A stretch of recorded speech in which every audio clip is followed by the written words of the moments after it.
Hello, hi. Welcome to the basic electrical engineering lecture. So in the last class we have seen about the domestic wiring. Okay.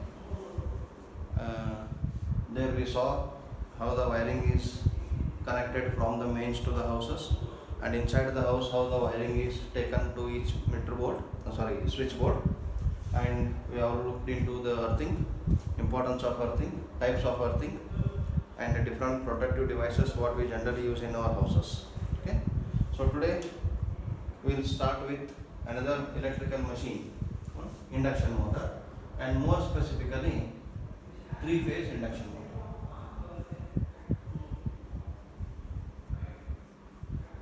Three-phase induction motor.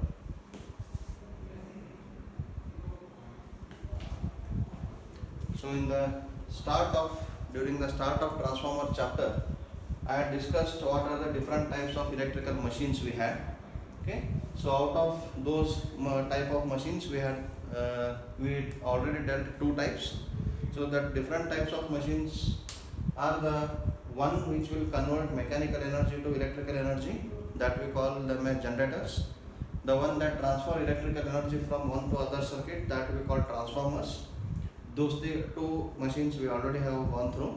The third type of machine is motor. Okay. So this motor, it takes electrical energy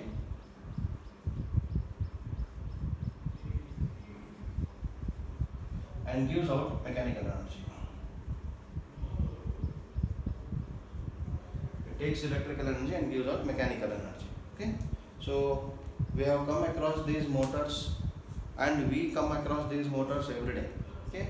We are using fans, we are using our water pump sets in our house, we are using mixers and grinders. Okay. We are using small toys. Okay. So wherever we observe the rotation, in all those cases we come across motors electrically. Okay. Mechanically we will be coming across the engines, but electrically we come across the motors. So motors may size from few fractional watts to megawatts range. Okay. So the size may be few fractional watts. Okay. You can take a toys motor, okay, which will run at 1.5 volt battery also. The capacity of that motor is very less. It is not even 1 watt, less than that. Okay. 2, I can have megawatts range. Okay. Where there will be a large irrigation application or water pumping applications, or in processing industry, in roller mills. Okay. Generally I am talking about motors, not specifically the induction motor. Okay. So motors are in use for us wherever I need the mechanical energy as end output. If I want the system to be working electrically and I want the mechanical energy or mechanical work to be done at the end, we generally use motors. Okay. So motors are the largest energy converters in the world. Okay. Motors and generators constitute the largest energy converters in the world. Generators convert mechanical energy to electrical energy, whereas motors convert electrical energy to mechanical energy. Okay. So simple, like I told, our fan, we switch on and we get the rotation. Okay. Water pumping machine, okay, is a induction motor. Whatever the water motor we have in our house, that is a single phase induction motor. The fan what we use, ceiling fan, that is also a single phase induction motor. The table fan what we use, that is a universal motor, which works on both AC as well as DC. Okay. The motor that we use in our mixers is also a universal motor. It may work on both AC as well as DC. Okay. In hand drilling machine, universal motor. Okay. In lifts, conveyor belts, elevators, we use generally three-phase induction motors. Okay. So everywhere we are having the applications of motors. So wherever the mechanical work is done, we have the motors. Okay. Even in electric vehicles, nowadays electric vehicles are booming in the market. Even in electric vehicles, we are having either DC motors or AC motors. Okay. If it is a large application, we have three-phase induction motor. If it is medium and small application, we have simple DC motors. Okay. Especially brushless DC motors. Okay. What are those? We will see in the next module. DC motor. Okay. So the thing is that motor has got application everywhere in our life. That was my intention to tell. Okay. So out of that, today we are studying induction motor. So there are different types of motors. Broad classification. Okay. Motors. There are various types of motors as per the application today. But if you broadly classify, motors are, okay, AC motors and DC motors. In these AC motors, we have two types, either synchronous motors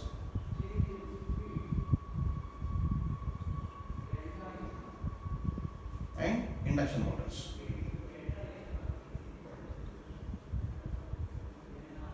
Okay. We have servo motors,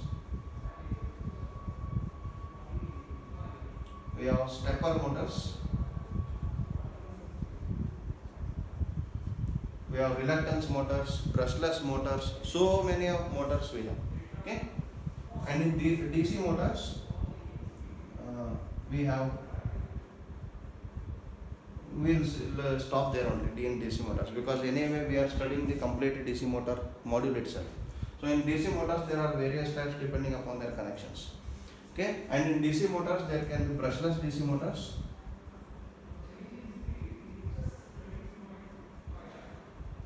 okay. They have conventional DC motors that will be with brush.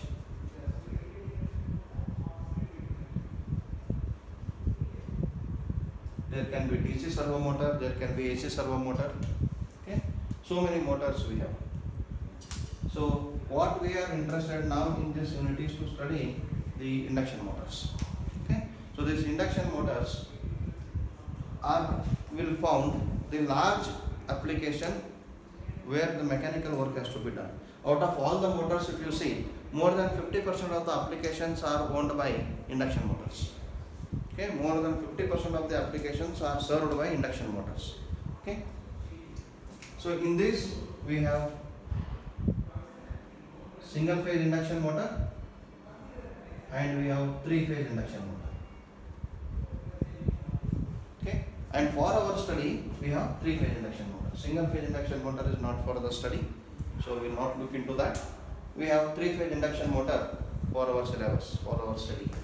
Okay, it means it operates on three phase supply, that's it. Single phase motors operate on single phase supply.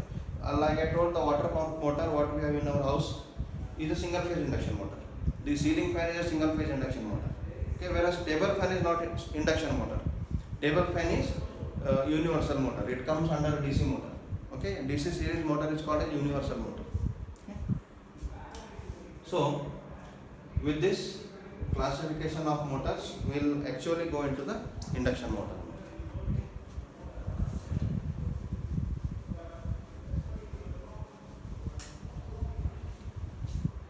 So there may be a question why this motor is called an induction motor.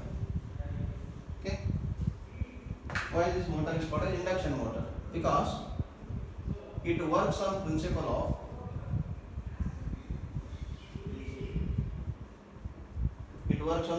of mutual induction.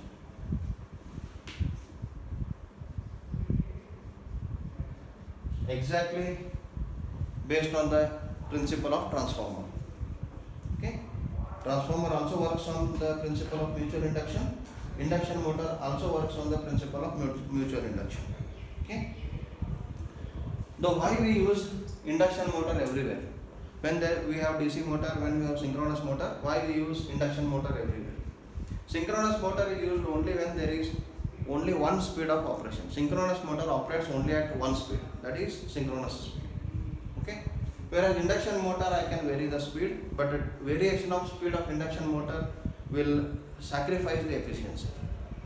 The speed control of induction motor is obtained at a cost of efficiency. That is the biggest disadvantage. Okay. The advantages why we go for induction motor is that the construction of induction motor is simple. Okay, it is simple when compared to DC and synchronous motors. See, we have studied synchronous generators. So in synchronous generators, what we did, we kept armature winding in the stator, then we kept field winding in the rotor. We gave mechanical energy to the field, rotation and we connected DC supply to the field winding. Now, if the same machine is supplied with the DC supply to the rotor and AC 3-phase supply to the stator, the rotor starts rotating in the form of motor. So, any rotating machine can be converted to generator or motor depending upon how I supply. If I supply field winding and mechanical energy, it will give out electrical energy.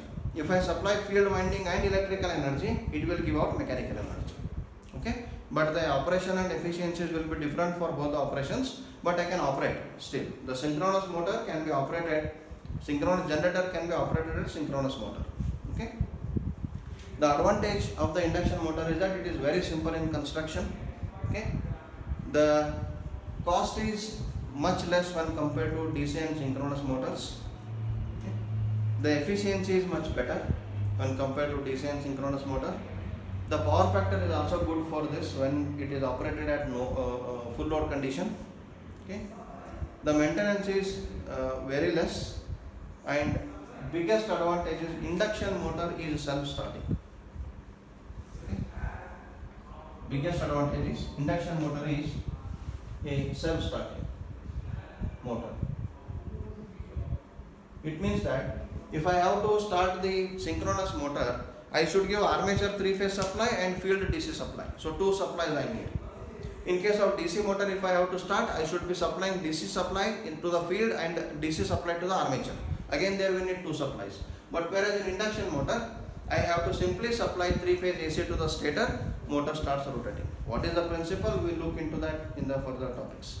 But it is a self-starting motor. I don't need additional supply to start it. Okay.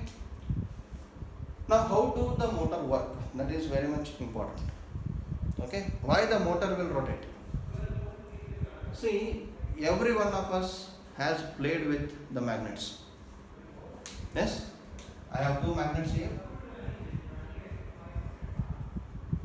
Suppose I take bar magnet with north pole and south pole.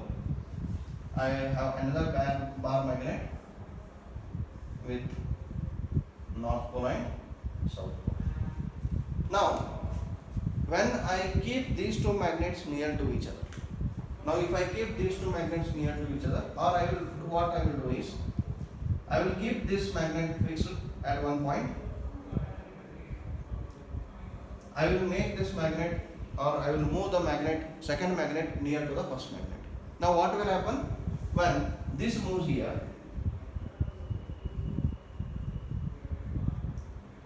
these 2 magnets, okay, will attract each other because north pole is facing south pole. When the unlike poles meet, they attract. Now if I move in such a way that like poles meet, they repel.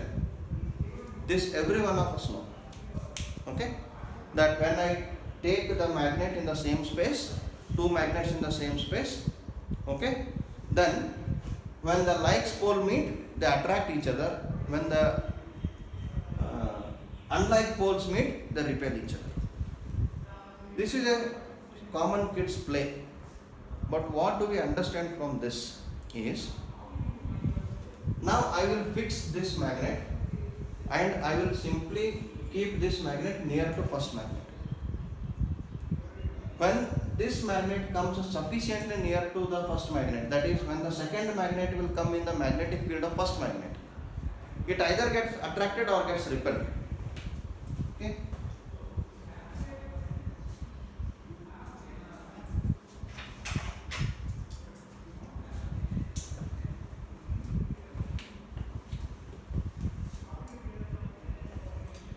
So I have this one magnet. I don't have bar magnets, but I will show you with this round magnets. Okay. So this I will keep at a constant point. Okay. I won't move this hand, but I will take the second magnet near to this. Okay. See, you can see the repulsion. Please don't. Please trust me. I am not twisting this with my fingers. It is getting repelled. Okay. See, it is getting repelled. At one point it will get attracted. So when I keep at a far away point, there is no effect on this magnet. This is also magnet, this is both are magnets. Okay. These both are magnets. or this aluminum. So when the two magnets are far away, there is no effect. When one magnet comes near to the second magnet, if the poles are like, they attract. If the poles are unlike, they repel. See, there is a repulsion. Okay. So why this is happening and what exactly is happening? This is one magnet. It has got its magnetic field surrounding it. This is another magnet. This has got its magnetic field surrounding it. So when I take two magnets near to each other, both the magnets' magnetic fields, they now reside in the same space. Okay, suppose this is the space of, if you mark the space of this magnet, now this is magnet. Okay, now unless I take this near to this, it will come, it will attract. So let us mark some space here around this. Okay, now what is magnetic space? It is a magnetic field. Okay, this is the magnetic field of this first magnet. Now I will take second magnet near to this field. Now when I keep this second magnet near to, when I take second magnet near to this field, either the second magnet gets attracted or it gets repelled. It is getting repelled or it is getting attracted. Okay, what is happening here is, the magnetic field of this magnet and the magnetic field of this magnet, they both are interacting in the same space.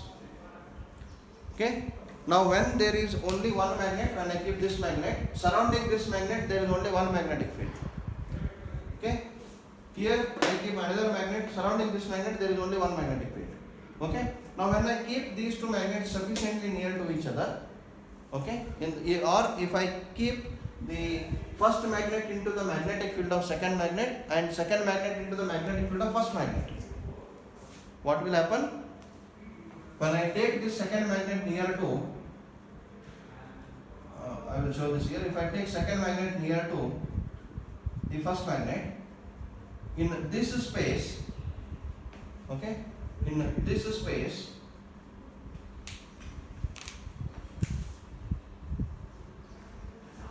the magnetic fields of both the magnets are interacting with each other. When multiple magnetic fields interact with each other in the same space, they gain some capacity to do the work. They gain some capacity to do the work. And what work they are doing? Either they are attracting or they are repelling. So work done is in the form of a force. A force is exerted. Okay, so when I take the first magnet, when I keep the first magnet at one point and I take the second magnet near to this, okay, if the like poles are there, they will attract. Okay, so what is happening? There is a force exerted. There is a force produced on the second magnet. Okay, so it gets attracted. So when the unlike like poles meet, they repel. Then also there is force produced on the second magnet. So to attract something or to push something away, it needs force. So who is creating that force? If I keep two magnets individually, they won't create that force. The force is created on either both the magnets or either of the magnet when the two magnetic fields come in the same space. That is, when second magnet comes in the magnetic field of first or first comes in the magnetic field of second. So when multiple fluxes will come in the same space or will reside in the same space, they interact with each other. After the interaction, there will be a resultant flux created. And that resultant flux is now has got the capacity to do the work. Okay, so the resultant flux of these two magnets is either pulling or pushing the other magnet. The force is created by the resultant flux. Okay, so this is what happens with natural magnets. What happens with electromagnets? You replace these two magnets with electromagnet. Now do one thing simple. You have one coil. You keep one coil. supply a current to it, either AC or DC, whatever. I will not mention what type of supply, I will simply mention current. Now surrounding this, there is a magnetic field.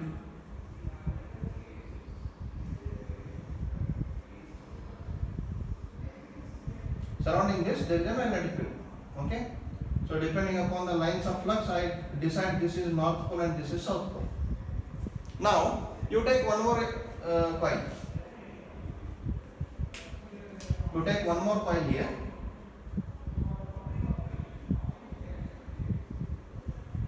Now pass some current through this also.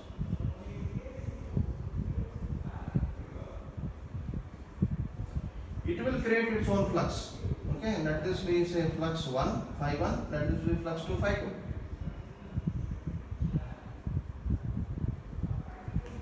Now when these two coils are sufficiently far away from each other, no effect. It is carrying its flux, it is carrying its flux. They both are happily staying away. Now what happens when they come near to each other?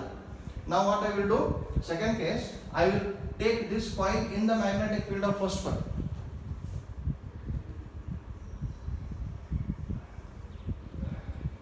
Current I.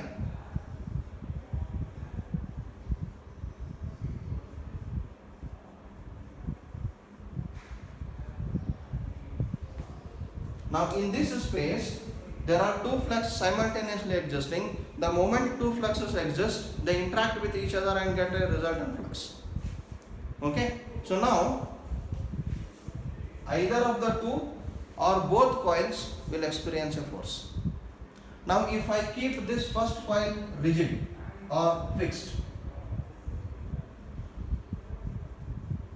if I keep this coil fixed, and if I keep the second coil movable, then this coil will either get attracted towards the first coil or get repelled from the first coil. This is what happens even in electromagnets. So only there is one definition or one statement. Okay, what is that statement? Whenever a current carrying conductor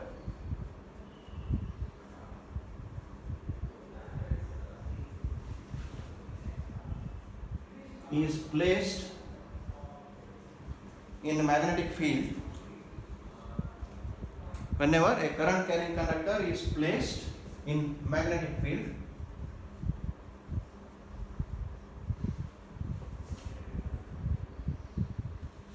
okay, it carries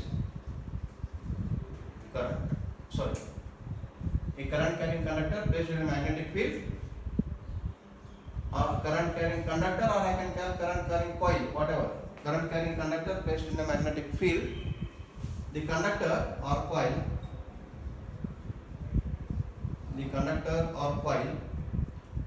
experience a mechanical force.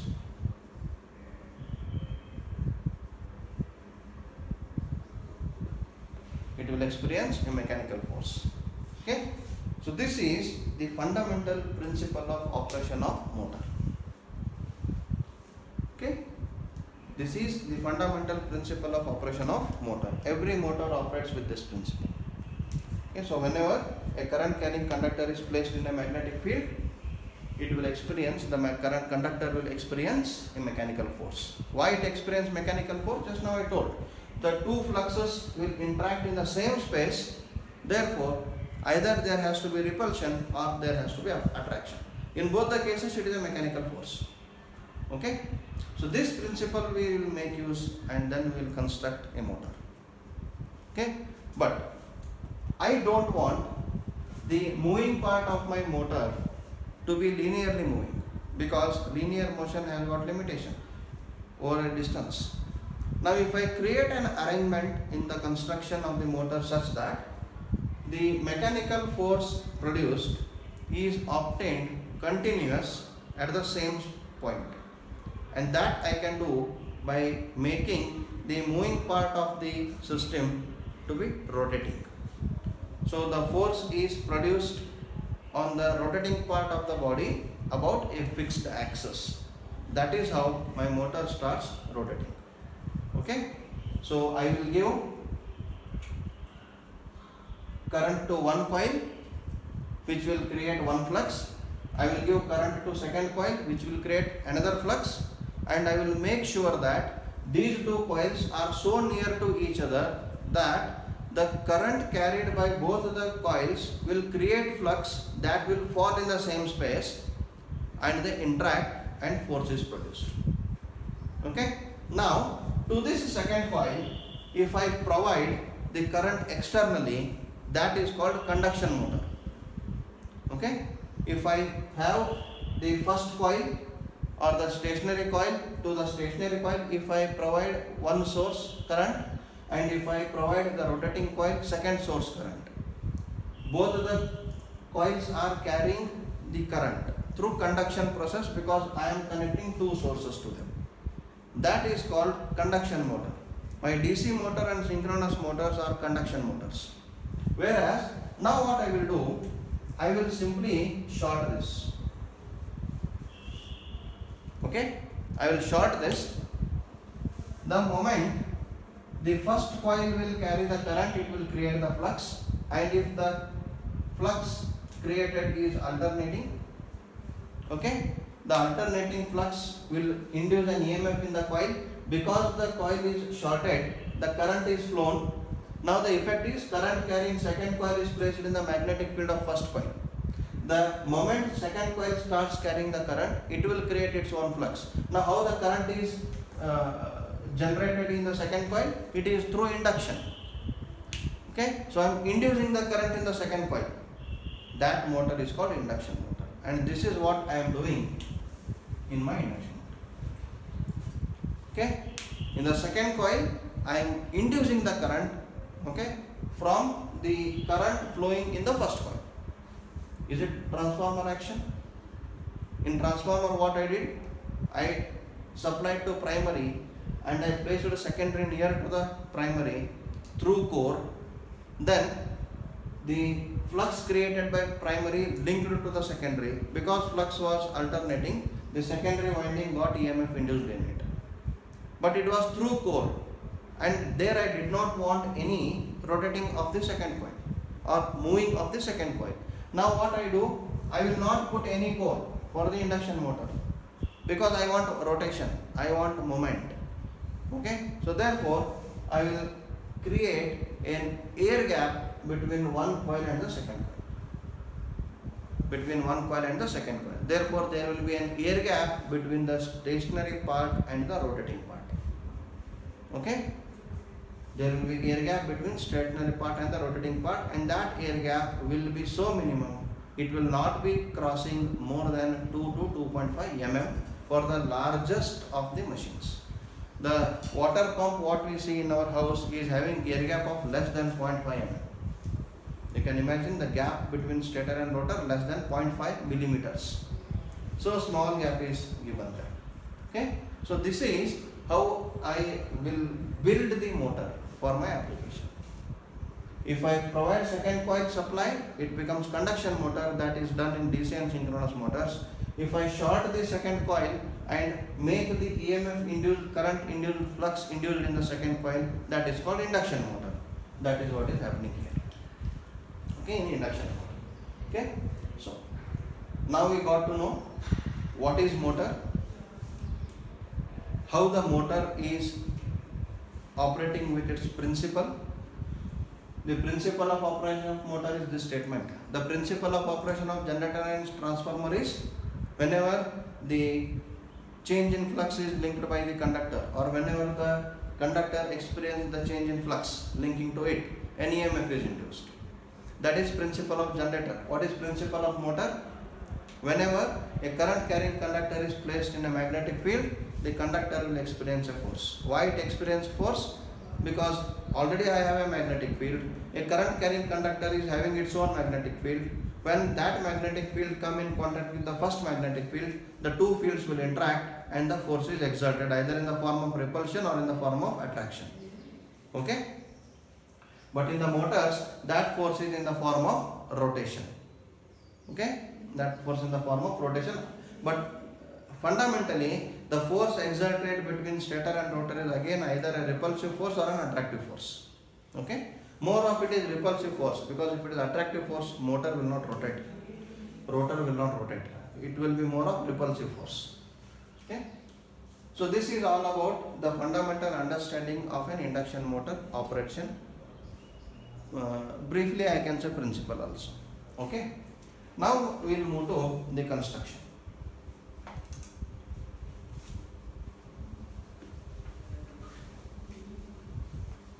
For a moment, I will keep this diagram. We need this construction.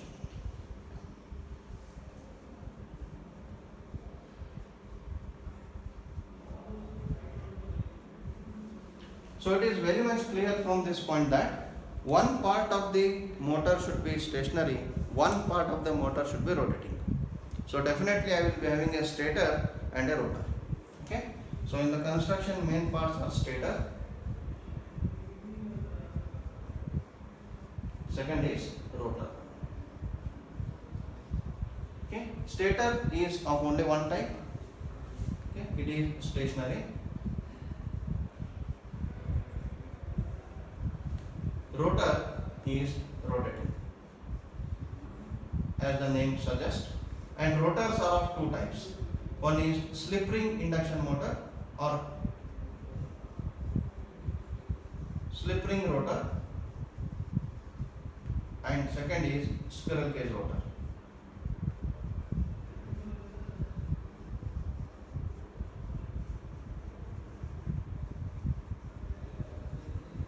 Slip ring rotor or cage rotor.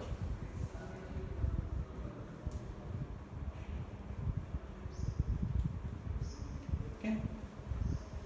Stator, first we will see stator, then we will see the rotor. Okay. Now one should be, the second coil should be moving.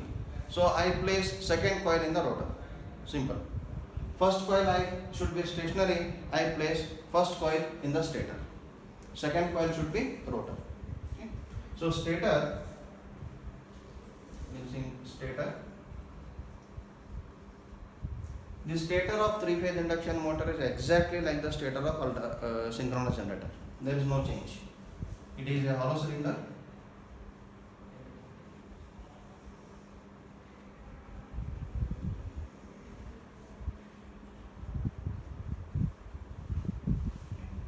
It is a hollow cylinder.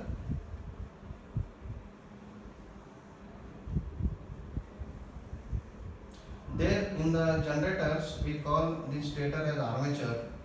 In induction motor we call the stator as stator.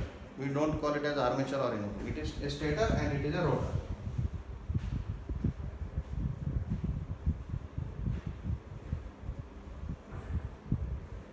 It is a hollow cylindrical structure with the number of slots punched in the inner periphery.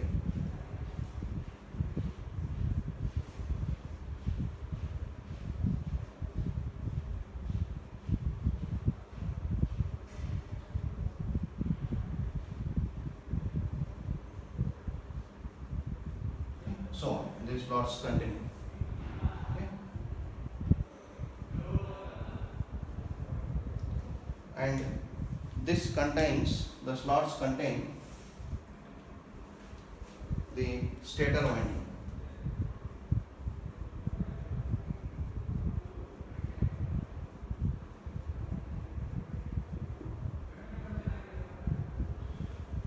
So stator contains three-phase distributed AC winding.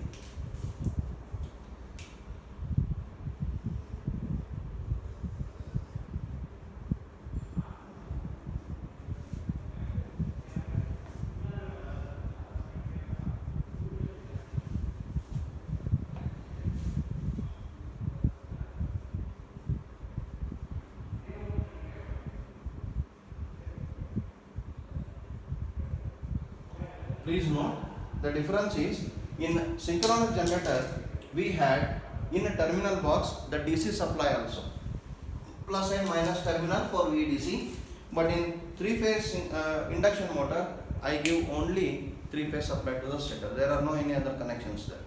Okay. Provided it is one type of rotor. Okay. Means another type of rotor we don't get any connections, but you just remember this. Okay. So it is exactly like the synchronous generator stator only. So this is yoke. This is stator core. This is base plate.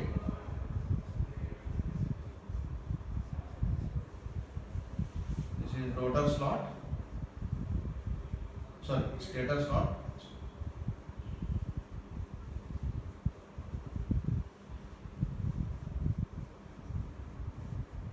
Stator winding.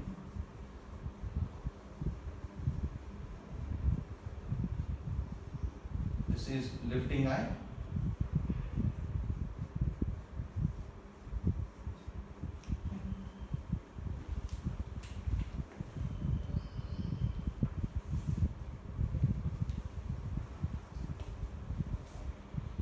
This terminal box.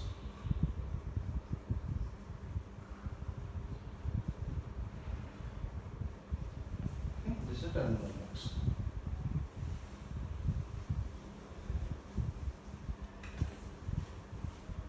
Fine. So stator yoke is made up of cast iron. This is made up of cast iron because it should be very hard and brittle. It should withstand all the mechanical impact on that. Okay. Stator core is made up of silicon steel laminations. This is made up of silicon steel laminations. Silicon steel is very good magnetic material. Laminations we use of that to reduce eddy current losses. This already we discussed. Base plate is again made up of cast iron. Okay. Whereas stator slots will form the stator core. Stator winding is made up of copper. Okay. It is three-phase distributed winding.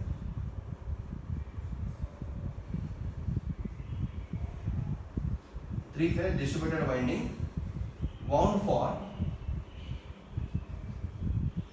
fixed poles. Okay. So here, unlike synchronous generator, we don't have physical poles in this construction. We don't have physical poles here. The poles will be rotating in nature. Why they will be rotating, we will get to know later. Okay. So we will be having the virtual rotating poles in the induction motor. Okay. So if you see the construction of the stator,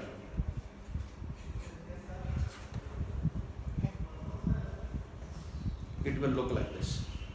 Obviously there is no base plate and terminal box. I did not get time to prepare that all. Okay. So this is the stator of three-phase induction motor. Same stator will be like for synchronous generator also. So this is the diameter. You can see the outer part, whatever the white part you see, that is the yoke. The inner part, thermocol part, what you are seeing, that is the core, and in the inner part of the core there are slots punched. So this is a slot, this is teeth, slot, teeth. Okay, and it has got hollow cylindrical structure with certain length. It has got some length. In the last lecture of synchronous generator, I had shown you only the front section part. Now it is almost the motor stator only, of life size motor only this is. Okay. So this size of motor is almost equal to our water pump, 1 HP water pump motor. That doesn't mean it will rotate. It is just for understanding. So there are multiple slots punched in the inner periphery. Inside this, I will be getting the rotor. Okay. So I will be placing the rotor inside this. This is one type of rotor, and I will place rotor inside this exactly. And when I provide the stator supply, the rotor starts rotating. So from where I am getting mechanical energy for my application. Okay. So this is as of now only the stator construction. Okay. It is yoke, core, stator slot. Okay. Inside the stator slot there is stator winding. Unfortunately I could not prepare stator winding. Okay. Then base plate is not there. It is still under construction. My motor is still under construction. Okay. But at least you could understand what the structure of stator will be. Okay.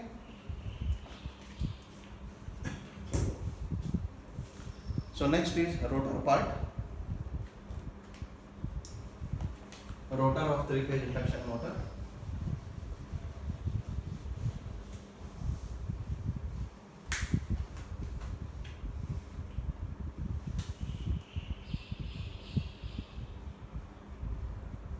Rotor.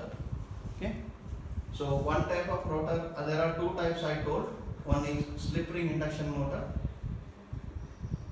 or slip ring rotor and squirrel cage rotor.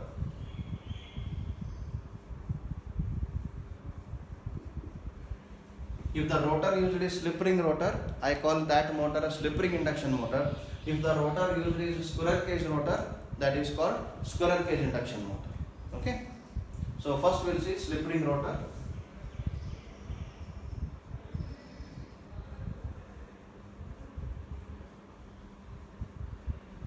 Okay. So slip ring rotor is having the solid cylindrical structure.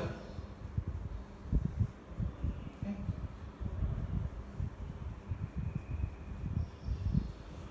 And in this case, the slots are punched on the outer periphery.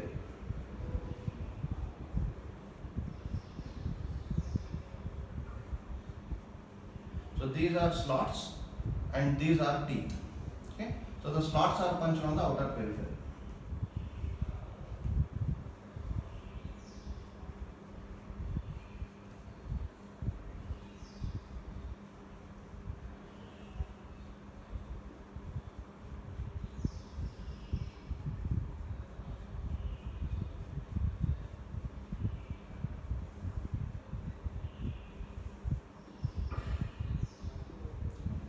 So this was the rotor structure.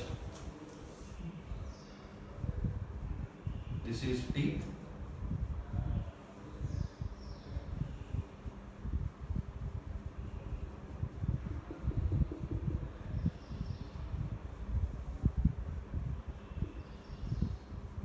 This is teeth. This is teeth. Okay. And there will be a shaft.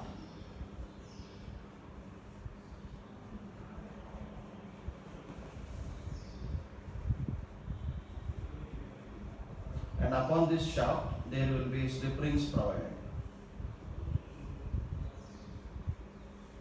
Okay, and slip rings with brush alignment.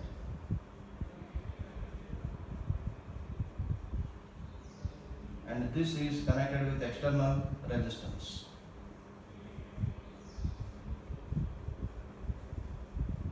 And these three, the other end of slip rings are connected with the winding, supply winding. I will redraw this in a proper way. Okay.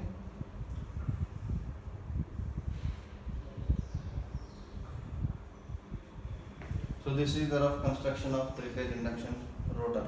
Okay, slip ring rotor. If you see the elevation of rotor, it will be like this. So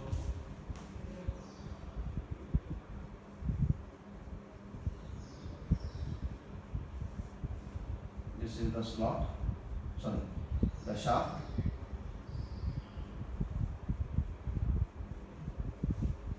And we have 3 slip rings made up of copper.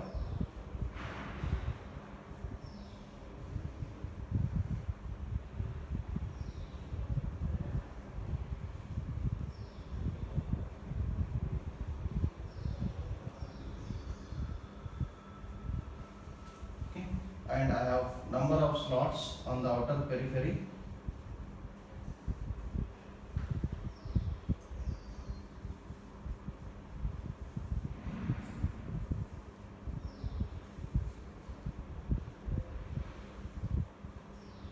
And I am drawing these slots purposely slant with respect to shaft. Okay, they will be slant. Okay.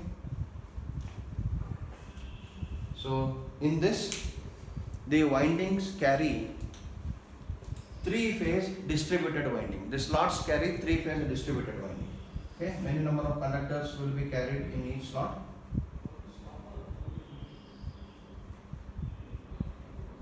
It will form three-phase distributed winding, and each slip ring is connected with one phase.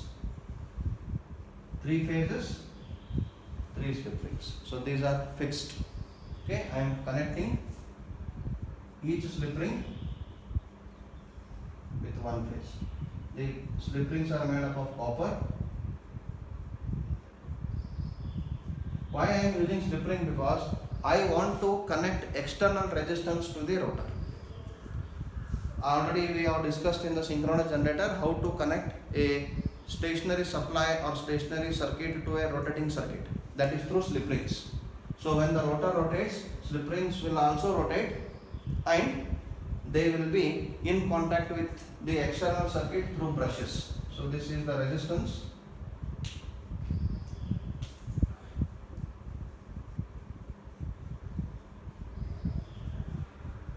This is the resistance, star connected resistance we use generally. These are the carbon brushes.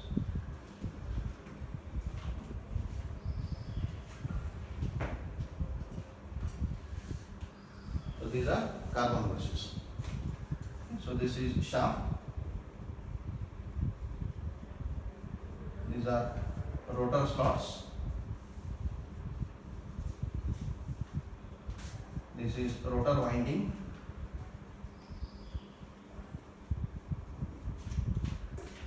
Okay. This is a rotor core. This is external resistance.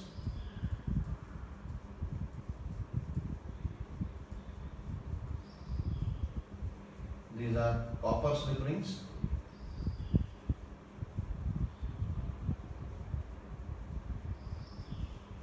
And these are carbon brushes. We use carbon brushes. Why? Because it is soft material, so it won't create any damage to the slip rings. Okay, and if you see the complete wound structure of the rotor, it will look like this. Okay, it will look like this. So these are the slots. Obviously this rotor is of DC motor, not induction motor. Okay, just to give you an idea how the winding is provided, I have taken this rotor. Okay, this is of DC motor rotor. Okay, so there are number of slots. See, these are the slots. You can see the lines here. These each line indicates lamination. It is a laminated core, and one lamination is this. See, this is one lamination.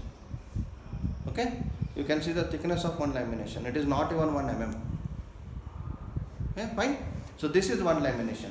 When I use such number of laminations and punch together, I get a structure, rotor structure. So this is one lamination made up of silicon steel. Silicon steel is mild steel. It can bend. You can see very easily it can bend. So only I don't use silicon steel for the outer cover of the motor. It is made up of cast iron. Okay, cast iron will never bend. It is very hard and brittle.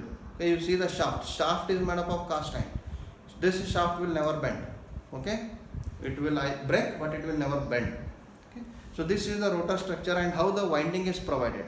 See, a lot of conductors you can see here. These are all thin copper wires. So wound in the form of winding. Okay, so this is the rotor structure. If you want to say exact rotor structure, I have a prototype. This is the slip ring rotor. Okay, you can see here. Shaft, unfortunately, I don't have. So this you can see. Slots, teeth, winding. 3 blue lines are 3 slip rings. 3 blue lines are 3 slip rings. This is also under construction only. So I could manage to show you whatever was possible. So see, the copper wire is kept in the form of winding here. Okay, so because of winding used in the rotor, this rotor is also known as phase wound rotor. Phase wound or wound rotor. This is known as phase wound or wound rotor. So this is rotor core, rotor slot, rotor winding, shaft, slip rings. Upon these slip rings I get 3 brushes. Upon this slip rings I get 3 brushes. So whenever the rotor rotates, my 3 brushes will be intact at their place. They simply slide over the rotor, and these 3 brushes are connected with external stationary resistances. And because I am using these slip rings, see, these rings are slipping on the brushes, hence it is called slip ring. Okay, so these 3 slip rings are connecting my external 3-phase resistance to the 3-phase winding which is rotating. So stationary body is connected to rotating body through slip rings. Because this structure is used, this is called slip ring induction motor. Okay, this is called slip ring induction motor. Okay, the advantage of slip ring induction motor is that it has got very good starting torque. Because starting torque always depends upon, in induction motor, the winding resistance in the rotor resistance. Therefore, because I am using a thick winding, you can see the winding of motor. So if you extend the length, the length will be very large, the resistance of winding will be very large. Therefore, my starting torque of this motor is very good. Okay, so this is one of the biggest advantage of slip ring induction motor. Okay, so the starting torque is good. I can connect external resistance. By connection of this external resistance, by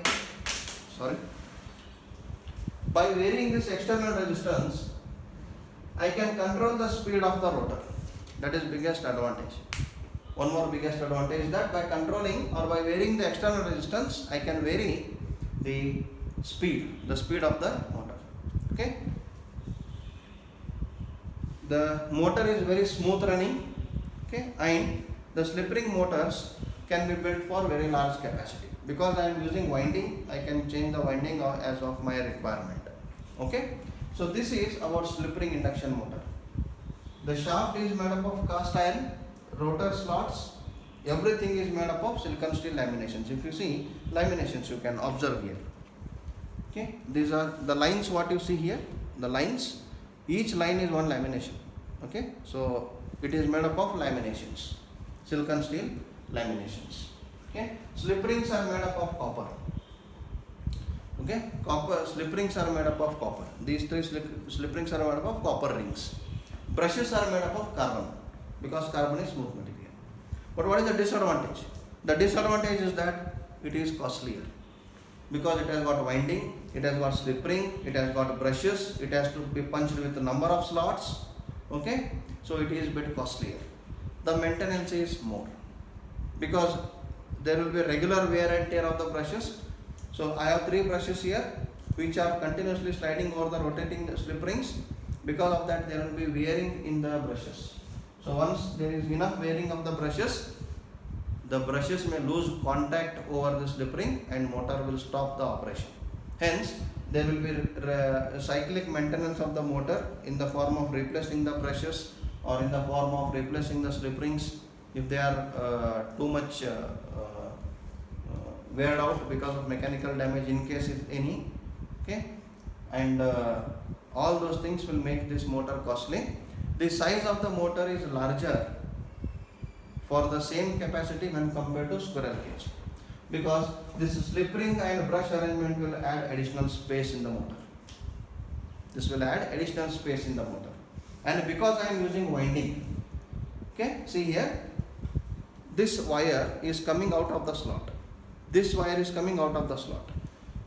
So there is still length of copper which is coming. See, this is the additional length of copper, this is additional length of copper.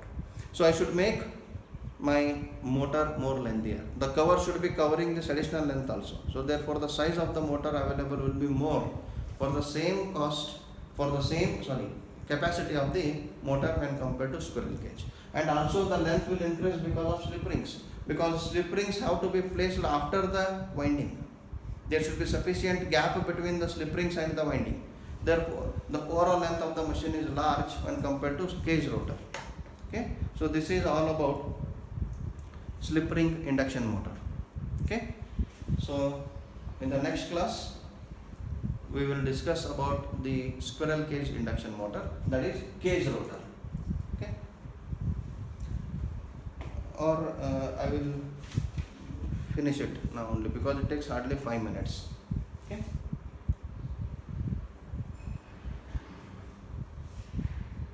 cage rotor. So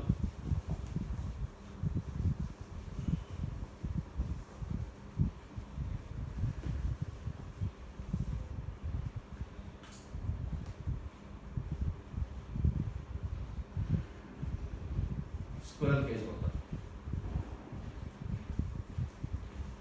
So in squirrel cage rotor, we will not be having this slip ring arrangement. This additional arrangement we don't have. Okay. Instead of using the winding in the rotors, in squirrel cage motor we use thick copper bars.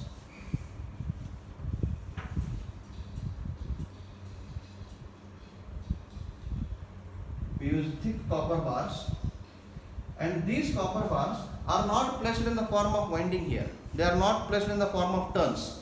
These copper bars are brazed at the end using end rings. Hope you know what is brazing. Okay? So these are end rings. End rings are also made up of copper. Okay? Then we will get a shaft.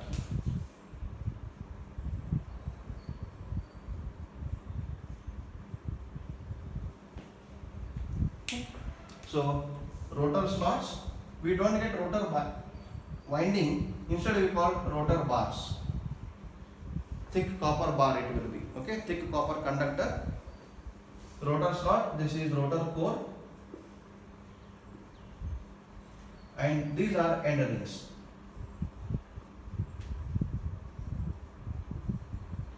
Okay, why it is called squirrel cage? Squirrel is an animal, okay. If you consider only the connection of these rotor bars with brazing of end rings, it will form a cage structure which in earlier days used to hold the squirrels in it. Okay? If you see the structure,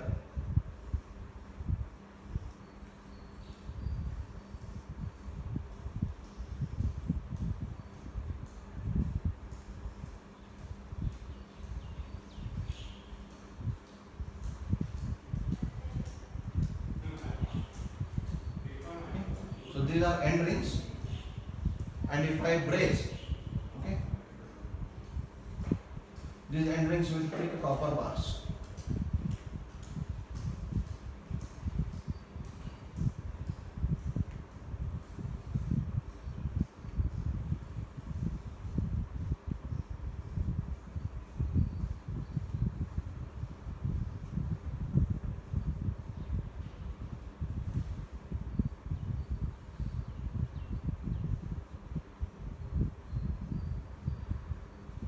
Like this, it will form a cage-like structure. Okay. Then each bar is placed in one slot, and taking the end rings, I will be brazing it. So I will get a complete solid short circuit structure. Okay. So these are end rings, and these are copper bars.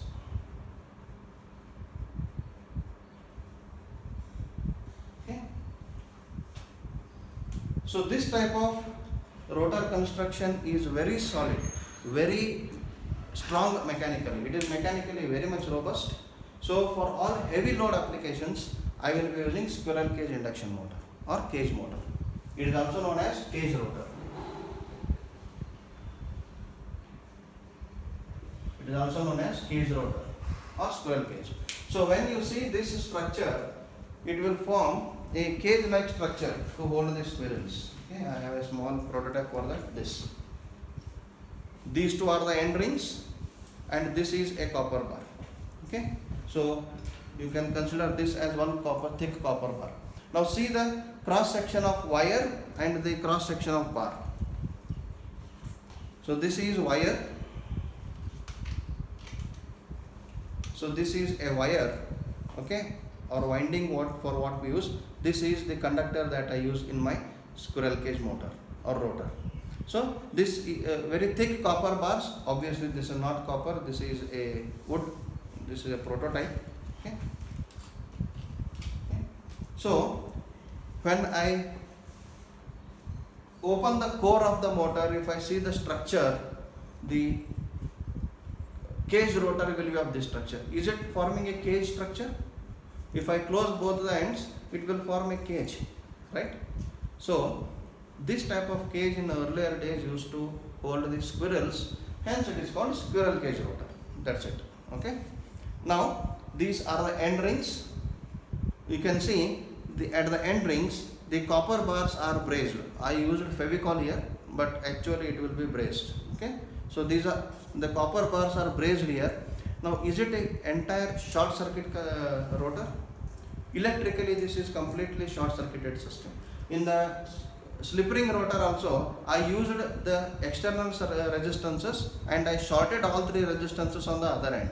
So the rotor of induction motor should be always electrically short circuited. If not, it won't operate. Why it won't operate, we'll see in the principle. Okay. So this will form the squirrel cage rotor. Now every bar is placed in each slot and these copper end rings are connected to the bars and they are braced at each conductor. So this will form very solid structure. Mechanically this structure is very much robust. So generally what we do, we don't use slots. Okay. Now you simply remove the winding, place the bars here. You just place the bars, you use end rings, you remove this slip ring. Okay. That will become squirrel cage rotor. But generally what we do, we don't use the slots here, we punch the hole and I place the conductor or insert the conductor and I brace the conductors on both the ends using end rings. This will form the squirrel cage structure. So this is slip ring induction motor rotor, this is squirrel cage induction rotor. This is only the structure of cage. Rotor will not be this much hollow, please don't imagine like that. Each conductor is placed in one slot like this. Okay. So each conductor is placed or bar is placed in one slot and at the end, taking two copper end rings, they are connected and braced. Each conductor is braced at both the ends. And if you see the structure, the conductors are not parallel to the shaft, they are slant, they are skewed. Why they are skewed is, I told, when the two fluxes meet in the air gap, either there can be attractive force or repulsive force.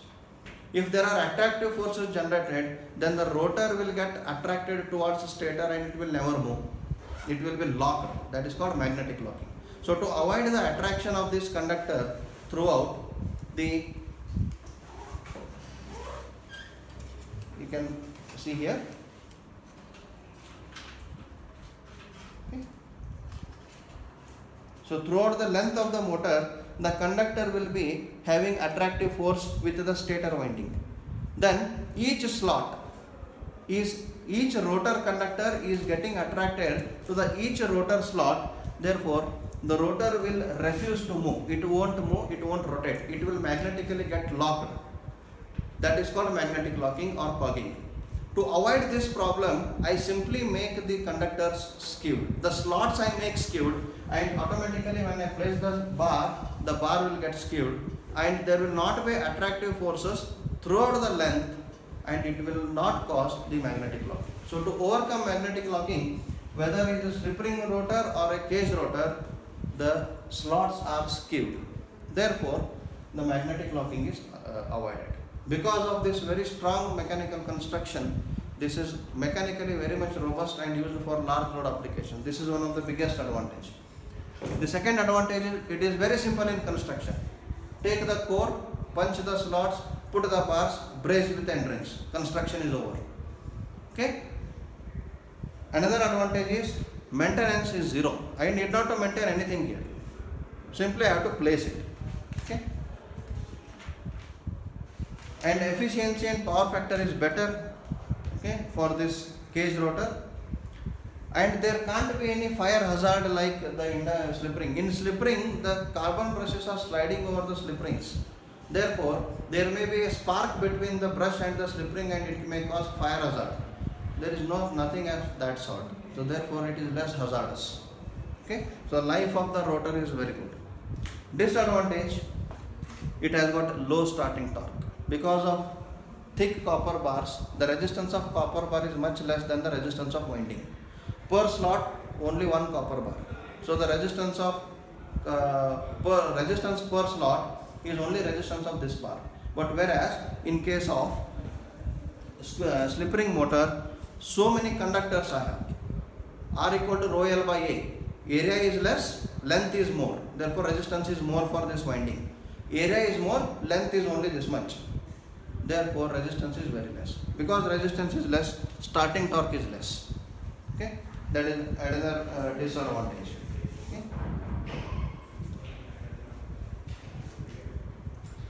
That is the major disadvantage. The starting current drawn is large. Because resistance is less, current drawn is more. So starting current drawn will be around 5 to 10 times or 6 to 10 times than the rated current. If the motor rating is 10 amps, at the start without using the starter, it may take around 80 to 90 or 100 amperes. So that is hazardous. So this is all about construction of my induction motors, stator and two rotors. In the next class, we will look into the rotating magnetic field and the principle of operation of induction motor. Okay. Thank you for joining the class.